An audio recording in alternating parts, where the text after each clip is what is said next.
Okay, this is the critical lap. This is the critical lap. Confirm. Leave me alone. I know what to do. Do we want to kick this episode off officially? Have we begun it? Has it already begun? Chris, are we ready? Maybe the legendary Chris P can just, he can work magic. Yeah, So- we don't. Hey, welcome to the Critical Lap. Your one lap of the F1 world for information news. Incredibly accurate takes, I think. Predictions. Incredibly unreasonable opinions. But well-informed opinions. A wealth of casual go-kart racing experience between the two hosts. One of us more of a bandwagoneer. I've been here now for 5 years almost. It's a good run for you, Rube. I wouldn't throw any shade at that by any means. Yeah. And you catch us mid-summer break. I think we're a full 2 weeks off from the last race and full 2 weeks off from the next race. The 27th, right, is the next race weekend? So far, it's 29th. 29th. Yeah, 29th is the Friday. So the 27th would be Wednesday. I was the day off. The 28th, I'm assuming, depending on the type of weekend that it is, we could see some practice. But I think the 29th is when we're expecting our next new Formula One content. Yeah, it's going to be a minute. It's going to be a bit. I'm not looking. I got to say this off season. That's not right. This summer break has been forever long because it's supposed to be silly season, and there's nothing remotely silly about it. Nothing's happening. I mean, there's people like trying to force the headlines of the drivers going to Cadillac. I don't know if you've seen this. Yeah. There's a lot of like studies show. There's a lot of right. We can kind of say it. We almost can say it. It's always like Hamilton to Cadillac. End quote, says random person you've never heard of in the F1 space. Yeah. And you're like, it's a lot of it is clickbait, but there's a lot of them that's like F1 News and Company, F1updates.com, things like these sources that are like, can you believe them? Do they have really an edge over anybody else? Or are they just willing to are they just like the news channel you shouldn't watch on election night? When they're willing to call it for one or the other side, right. They'll just take anybody who will say the quote they wish they were able to say. Yeah, that's normally what it is. It's like he'd be stupid not to go to Cadillac, says Ralph Schumacher's sister, and you're like, okay. Does she he'd be stupid not to like, take that offer if it was an actual real offer that we can neither confirm or deny is an offer. But and he'll if be his stupid season not to continues to go this way, Hamilton would be stupid not to launch another tequila brand. He would, yes. That's for sure. Yeah, the next race the race day is not until August the 31st. So we are a solid 14 days away, depending on your time of listening to this.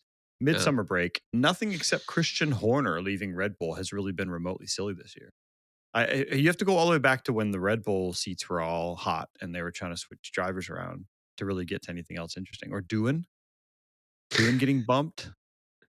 I don't know. I don't think Doohan's time is over. I think that Alpine is just a horrible car.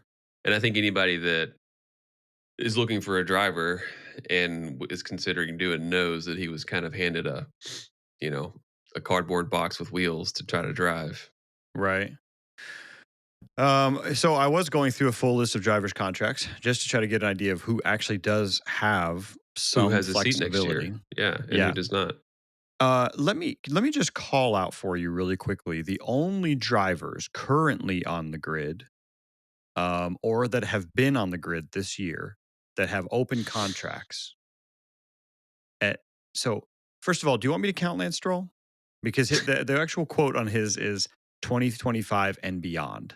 And I think everybody kind of knows that, like, if Dad wants him to have a seat, he's going to have a seat. So let's just leave him as like a little sort of asterisk. Aston Martin is about to put 3 cars on the grid. You watch.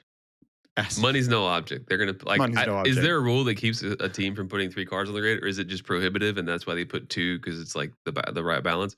Is Aston about to be the 3-car team? I don't know. I don't know either. That's one thing where I'm like everyone's like, so every team has 2 cars. I'm like, yeah, every team has 2 cars. Why do they do 2 cars? Like, well, because they can't do 3. Because one, I don't know. Actually, that's something we should That is a really research. great question. That's something we should research. Because one's not enough and three's too expensive, probably. That's a good question. I'm sure they put the rules at some point. Okay, so drivers who do not technically have a contract in 2026, Sonoda and Lawson. So the Racing Bull alternates, the Racing Bull alternates or the Red Bull alternates. Yeah, Sonoda and Lawson are open. Jack Doohan, Colapinto, and Hadjar. So basically, most of your rookies, except for Kimi Antonelli, Behrman, and Bortoleto, those are technically all locked into multi-year. So you're really just looking at the Red Bull. I think the Red Bull chaos continues, trying to figure out where those drivers are going to land or who's going to pull that second Red Bull seat. Where are you, by the way, on Max Verstappen? It seems like they have made a big fuss over the last couple of weeks about saying he's definitely staying. He's kind of said he's definitely staying and he's not going anywhere. But then he was officially photographed on a yacht with Toto Wolff. With Toto Wolff. Yeah, that is. I don't think that's AI rendering. I think that is straight up paparazzi telescoping lens. I think you're right. Are they just actually friends?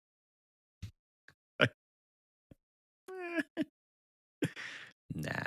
Look, I would say that there's relationships all across the grid, right? They all hop on the same plane. So a lot of them are, they share jets. They do that kind of thing. They're fierce enemies on the grid and on the circuit on the track, but friends off or whatever.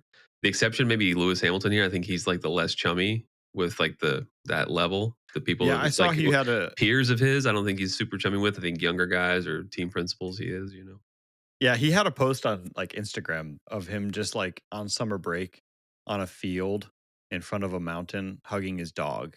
And I was like, all right, okay. I mean, listen, we've all been there. We just need a break. Quick reaction. What is his dog's name? Coco? Is it Coco? I thought it was something like, aren't all bulldogs in England from England named Winston? Surely its name is Winston. $5 says his dog's name is Winston. Lewis Hamilton's dog's name. I'm going to click the quick answer option here. It's got to be the AI one at the top of the page. Roscoe. It's Roscoe, not Coco. I owe somebody $5. Roscoe, which is a cool throwback to Oliver and Company. If you remember Oliver and Company, the bad guy had two Doberman, Roscoe and Winston DeSoto. Why am I getting balloons? We're just celebrating that you knew the answer to that. I can't say that I was an Oliver and Company fan. Yeah, I think you're right. We already covered that I think Hamilton is he's a little bit less chummy than the rest of the group. And I think right now he needs some time for his thoughts. Needs to muse on what it is to be a Ferrari driver. I'm still not settled that Verstappen is locked in, mainly because we've already discussed. I don't think he cares as much about the money and all that as you would think. So. Right. I think, and where am I on Max Verstappen? He has been officially photographed with Toto. That does seem very odd. I mean, I will say that, I don't know, has he ever been photographed with Christian Horner on a yacht before?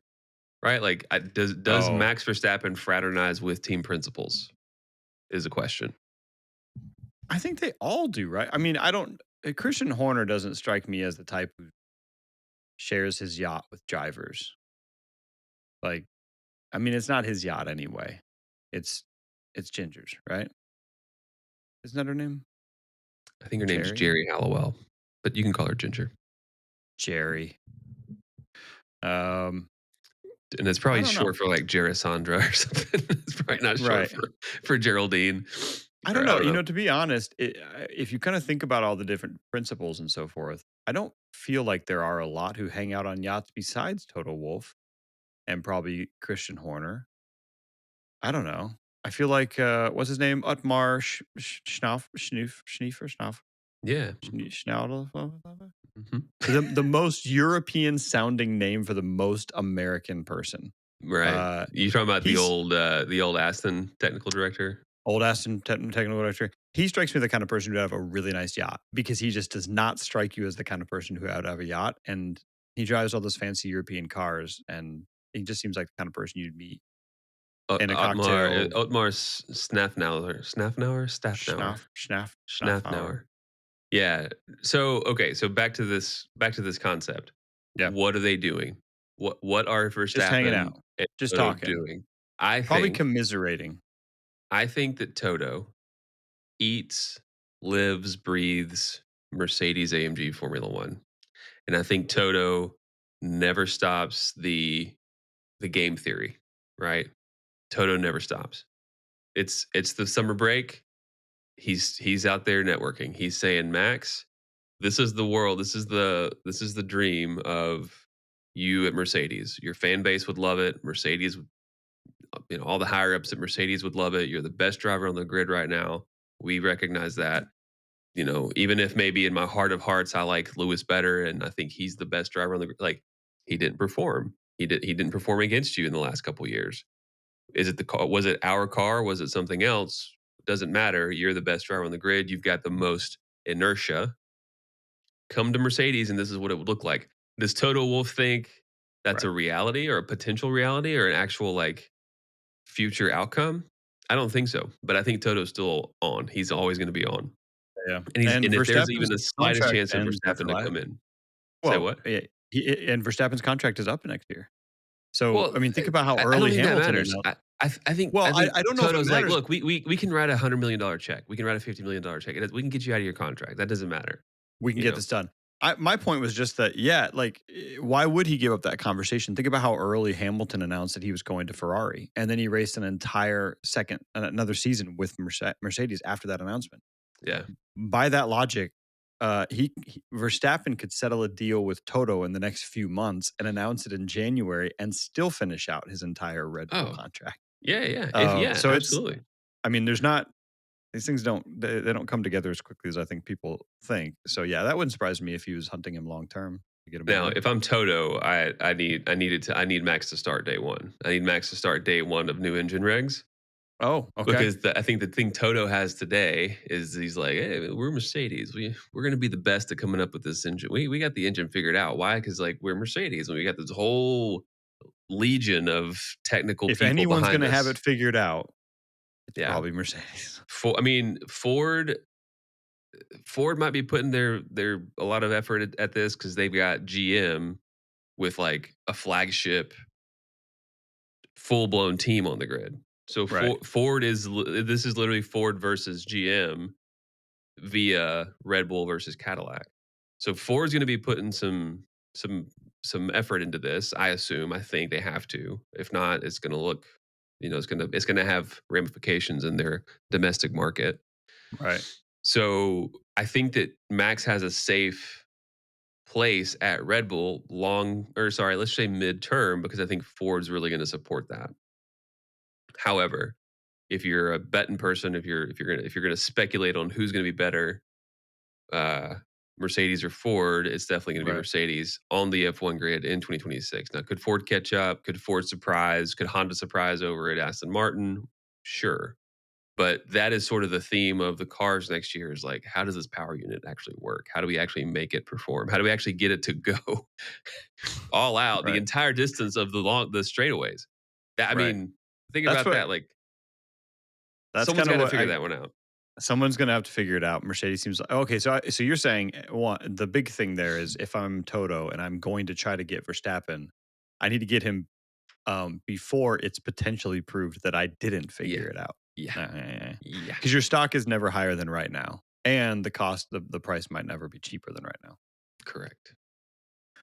Oh boy. All right. I think that's still. I think Verstappen is still very much on the table, only because he's kind of frustrated, unhappy. I'm really curious to see what happens to Red Bull. If the last 20 years have been any indication, they're going to be still in the mix, but I'll be curious to see as we go into the next year. I think so. The other thing about Red Bull is the money. If the money for Mercedes comes from Mercedes, Mercedes has a lot more to lose. The money for Red Bull coming from Red Bull, 20 years ago, Red Bull didn't have the global, what do you want to call it?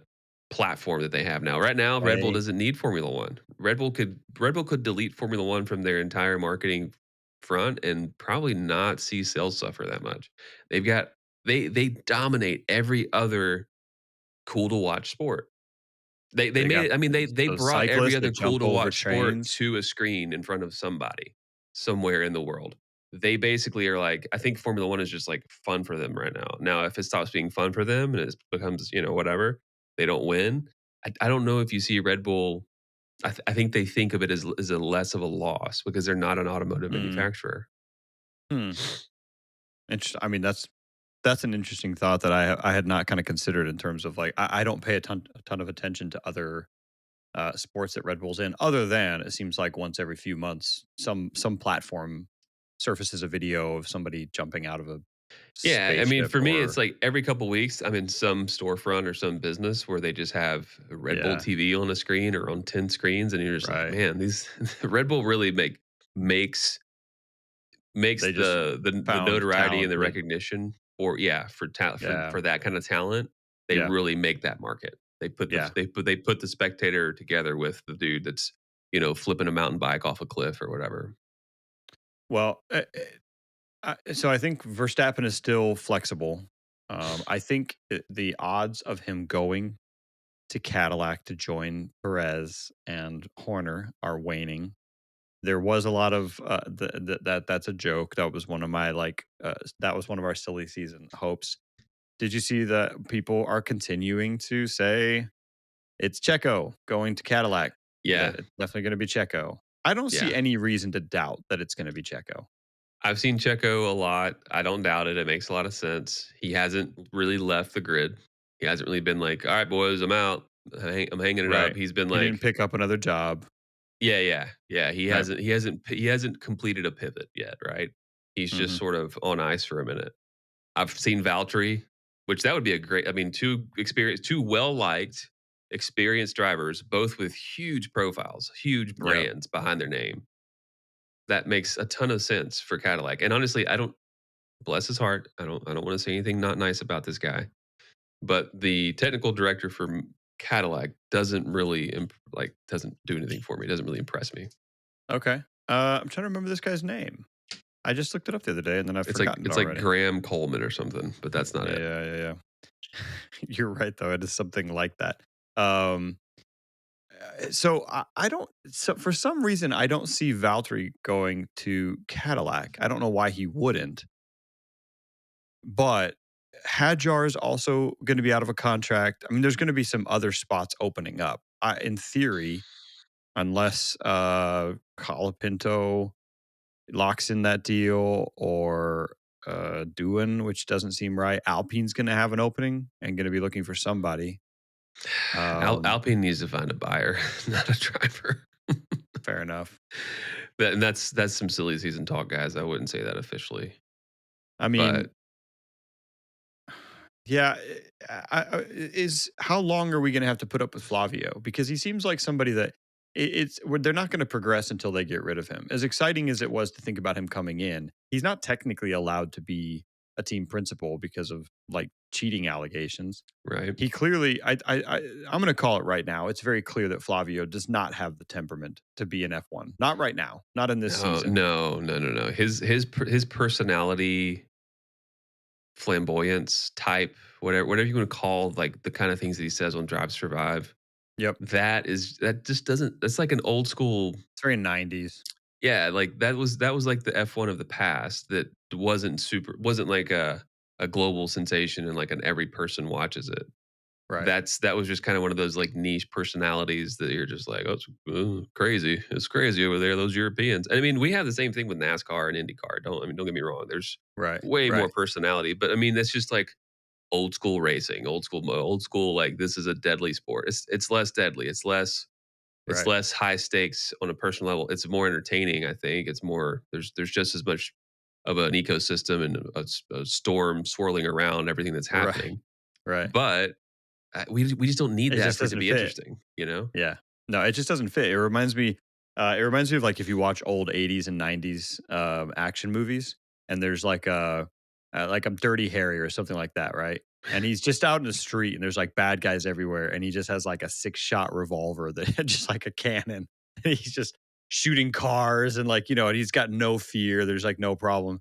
And it looks so cool. And there's all these like cool phrases. And if you bump into anybody over the age of like 50, they're like, oh, best movie ever. But if you watch it now with like today's mentality, you're like, that's so unrealistic. It just doesn't seem real. You can't do that. You'd be fired. Somebody would come you can't along do that anymore. HR would come in and just, Flavio's got that mentality of like, this is going to make a great movie quote. And you're like, yeah, in a movie in the 80s, maybe, but not these days. That he needs to move on. It feels like Alpine is just stuck in the mud until they. And I just wonder, like, how much lift does Alpine get? How much lift does Renault get in France? Does France really want a Formula One team? Like, does the country where's their market, and do they care? Right. All right. Well, Alpine's on the ropes. A bunch of drivers bouncing around. I still don't even know how to take like the Verstappen. I mean, Verstappen's obvious, but the Verstappen, Tsunoda, Lawson, Hadjar, and put them all in the little dice cup and pour them out and see who lands on which team. I think Tsunoda is going to have trouble proving to anybody that he deserves another shot, because outside looking in, hey man, they put you in like one of the best cars on the grid and you didn't do anything. Yeah, it's hard to drive. Oh, big whoop. They put you in a really good car. You didn't step up to the challenge. An amazing driver, a once in a generation driver, took that car and turned it into a champion. But you didn't do anything. You didn't even come close. So like, there's the proof. And I hate to say that for Tsunoda because I like Tsunoda. Right. I think anybody else who grabs that lightning bolt or whatever, gets that tiger by the tail. Let's just say Hadjar is the next obvious choice for the other seat at Red Bull. They're going to be thinking about that two-edged sword. That it's a good chance, but it could also be so defining that it just ruins any chances going forward. So I think Hadjar is looking to jump. I think you say they, and I think you mean like us. We're all thinking that. Hadjar, though, I assume he would be looking to jump. But, I mean, is he in any position to do that if Red Bull calls him up? I don't know. I mean, Horner being gone, I think Dr. Marco is the one who's a little bit more in charge of these kind of things with the Red Bull Academy or Red Bull, whatever their development program's called. Right. But Hadjar's French. Don't forget that. Hadjar would be a great fit for Alpine if Alpine were like, if I'm Hadjar and I've proven what I've proven so far this year. Yeah. I'm going to Alpine with my hand out. Like, look, dude, I'm your homegrown guy. Pay me. That's a hot take. Wait, the car is so terrible that but I'll take the money. You're saying if you're Hadjar and Red Bull offers you the seat in 2026 and Alpine offers you a seat in 2026, you go to Alpine? I go to Red Bull for less money than I go to Alpine, but I still think I go to Alpine. You think you go to Alpine if they can offer you a better deal? Yeah. Ooh, I mean, hey guy, the door closes. What do you want? What do you want to do in the sport? Are you here to stay in the sport? Are you looking for buyers? Are you looking to retool? Like what's going on? Right, how long is this 1990s tobacco commercial clown gonna stick around with the one-liners? Okay, so for all that, like for all this uncertainty, like I as a driver make really good sense to be in one of your cars because I'm homegrown and I'm actually good, as you can see. So pay me my money and I'll come to Alpine in exchange for potential, good career choices down the road. Or Red Bull, maybe there's a little chutzpah there, a little bit of hubris that Hadjar hangs on to and it says, oh, I can do better than Tsunoda in that car. Or, now that it's a new car, new regulations, now that Max hasn't had his hands all over it for this many years. Or now that they're like, is Max really here long term? Maybe we don't build the car just for him. Maybe Red Bull's learned a few lessons. Maybe then Hadjar's like, okay, next year I could see myself in a Red Bull. Maybe. Yeah. I mean, I guess if Hadjar had enough, I don't think he has enough sway. He wouldn't be that far off after the season because he's having a good season. But I don't think he has enough sway right now to go into Alpine and say, get rid of that guy. And we have a deal. Alpine, if they're smart, they're going to make that decision anyway, right? If Alpine's smart, they're trying to get, I don't know about Christian Horner, but they're trying to get somebody to come in there and get things squared up at Alpine. Poor right? Christian Horner. He's dealing with Dr. Marco at Red Bull. They pick him up at Alpine, and he's got Flavio looking over his shoulder. I feel like there's a huge difference between Flavio and Dr. Helmut Marko. right? Yeah. Flavio, you would just be like, please stop. Okay, thank you. And then he would leave and be like, don't do anything he said to do. Dr. Helmut Marko, you have to be like, all right, he might know what he's talking about at least. I don't know. So the thing, Hadjar, I just see that being a more flexible option, or a very flexible option there in terms of Hadjar being attractive enough to other teams who want to pick up a good driver. I think honestly the best spot for Hadjar right now is exactly where he is, and he would definitely like to stay there. But it's you just brought up a thing that I hadn't really thought through, which was Yuki Tsunoda kind of tanked his career this year. He didn't mean to. He should have been put in that Red Bull from the beginning. It felt like everything went wrong for him. Yeah, if he had a natural progression of learning curve from the beginning of the season, by now we might see a different Yuki, different Red Bull number 2 on the grid. But yeah, it just seemed like it was like the worst series of events for him, most of which were not even his fault.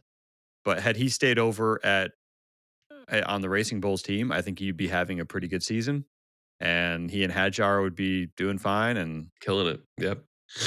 Red Bull would be up a creek. But this goes back to my entire question: why is Racing Bulls a team, and why are they? Or why are they the team they are? Why aren't they their own team? If they were their own team right now, we would be talking about how Hadjar and Liam Lawson or whatever other team they could put together might have a good chance at like pushing into the upper midfield by next year. And as it is, we're just talking about which one of them is going to get dragged up to the Red Bull team, which is a sad state of affairs. Yeah. All right. Notable seats that are staying. Bortoleto sticking around where he is. Obviously, Kimi Antonelli for the moment is staying where he is. So those will be fine. Kimi Antonelli is set. He is good. He's in the seat. Yeah. He's going to be all right. He's got a lot to lose, but I think he's fine with that. And by a lot to lose, I mean like if he doesn't perform to the level that everyone's hyped him up to be able to, he may not be on a top tier team forever. But he is in such a great spot, and good he's for in him, a great spot, honestly. Yeah, there are times, I don't know about you, where I don't watch these drivers as much as rookies. I'm assuming I'm going to get more and more into that over the years, but I don't watch them as rookies down in Formula 2 or Formula 3 and follow their careers all the way up. For me, they just sort of appear out of nowhere in Formula 1. But it is interesting to me that like Kimi Antonelli seems so secure right now. I mean, I know we had a little bit of conversation around does he stay if Verstappen picked up that Mercedes contract. He seems so secure with like 64 points in the championship. He's had a couple of rough rounds, but we're still kind of talking about Hadjar, or we're talking about Lawson, or there's some debate over whether Behrman or whoever, Bortoleto, is having a good season or a bad season. They're in infinitely worse cars than that Mercedes. And it is just surprising to me. To me, Kimi Antonelli does not seem that much more brilliant of a driver this season than Bortoleto or Hadjar. They seem to all have had their streaks of success. They've had their streaks of bad races back to back. They're just in entirely different equipment. So on any given day, Kimi Antonelli having a good day is in 7th place, 8th place. Hadjar having a good day is in 10th, 11th, and Bortoleto having a good day is in like 16th. And they all seem to have an equal number of good days, but I just think it's lucky Antonelli got landed in that Mercedes spot and locked in that future. Well, you in Toto, I trust. I think Toto knows what he's doing, and I don't know. I don't think Toto's ever bet on a young driver like that, quite like the way he's bet on Kimi Antonelli. But in that long Snapchat commercial, or not Snapchat, in that long WhatsApp commercial that we watched, it sort of explains the thought process and the approach. And I love I love the freshness of the approach, because I think Toto was like, that's what Red Bull did with Max, and that's what got us in the end, was they had this once in a generation talent in a car that they developed towards that talent, or up to that talent. Yeah. So how do we catch lightning in a bottle again the way we did with Lewis Hamilton? We're not going to have another Lewis Hamilton like join the team again, maybe that's what they're trying to do with Max today. In the meantime, while they get the car developed up to Antonelli, but they look at Red Bull and they go, "Oh, look at that! Who's the only team to have beat us in the last 15 years or 10? Let's just say 10 years, right? Right. Who's the only team to have beat us in the last 10 years? Red Bull. What do they do? Max Verstappen. Okay. So I was like, McLaren. He's like, they're not open right now. Like, they're not selling drivers today. Right. I do think next year is going to be fascinating because there's a ton of contracts ending in 2026. Yeah. Piastri is one of them. Yeah. Alonso is one of them. There's a bunch that are. And this shouldn't be a hot take. The thing I said about 3 cars at Aston, that's not a thing. Apparently, you have to enter exactly 2 according to the rules. But the loophole, which Red Bull has exploited for these many years, is if you have another team on the grid, right? Mercedes can't put Antonelli in another car and train him up in the actual Formula One. But Daniel, you got to have a lot of money to buy another team. Well, you know who has a lot of money? Big Daddy Stroll. Big Daddy Stroll. Big Daddy Stroll's got that Alpine money. Could be Aston Martin's Racing Bulls. Hey, they could be. And then the problem with Racing Bulls would be times 2. We'd have 2 more teams that everybody knew were just there for the junior drivers.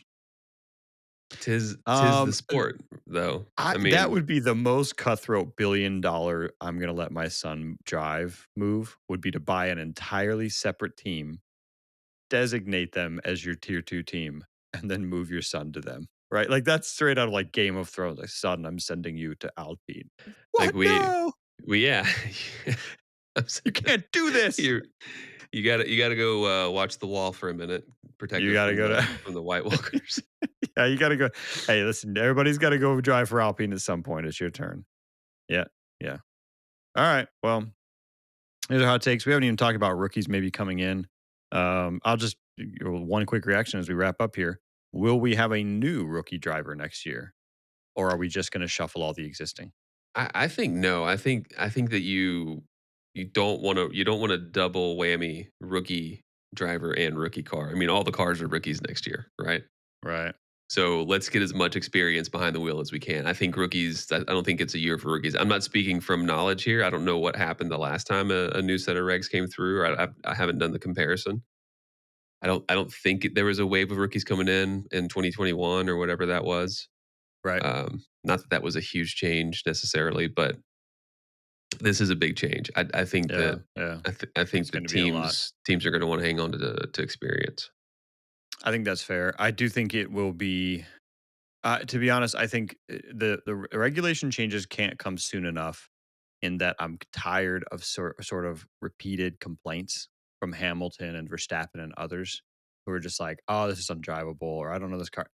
What if we just change it up and then everybody can whine equal amounts? And yeah, I don't know, especially from 2 drivers who have dominated the drivers' championships for the last 10 years.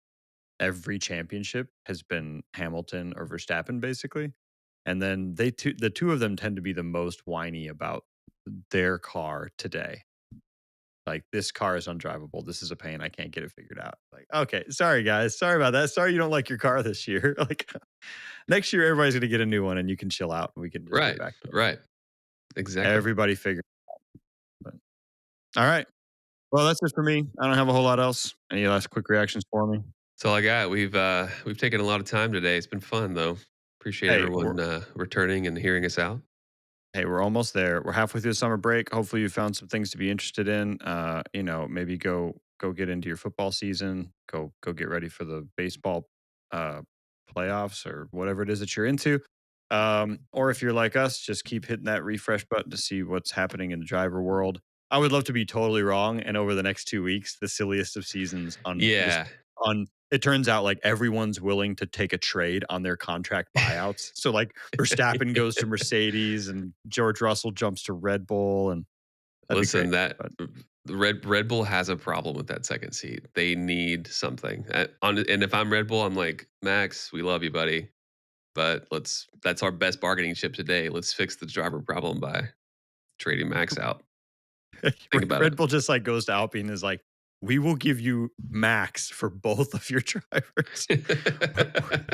All right, Mercedes, if we give you max, can we have Kimi and George Russell? Yeah. Honestly, that would be a really good trade right now. I would take that trade.